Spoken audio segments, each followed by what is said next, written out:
إن أعظم مجد في الحياة لا يكمن في عدم السقوط أبدا، بل في النهوض في كل مرة نسقط فيها. الدنيا ستدور، والمشاهد ستعاد، والأدوار ستتبدل، وكل ساق سيسقى بما سقى.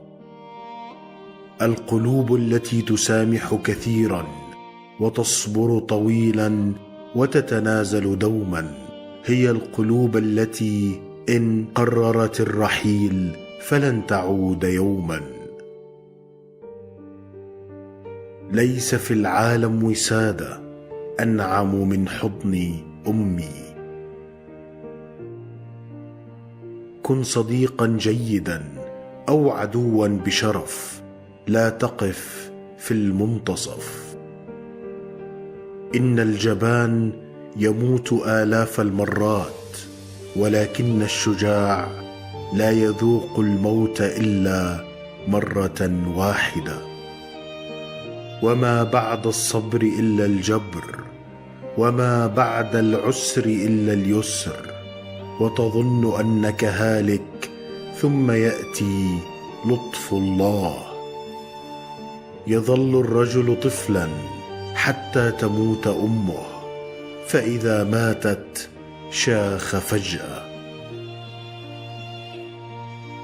أشد مراحل النضج العقلي إيقانك التام بأن كل شيء له نهاية، مهما كان سيئا أو جميلا.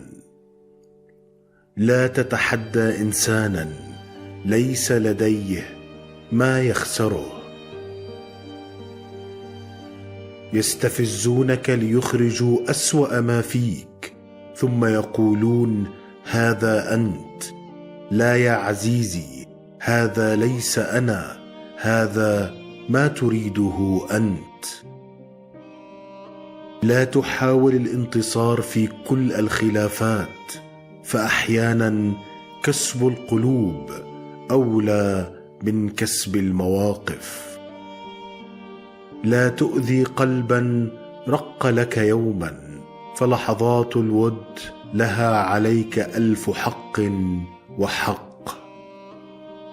لكل فتاة قلب والدك لن يتكرر أبدا في أي رجل. قد لا تعطينا الحياة كل شيء، لكن القناعة تجعلنا نشعر بالرضا عن كل شيء.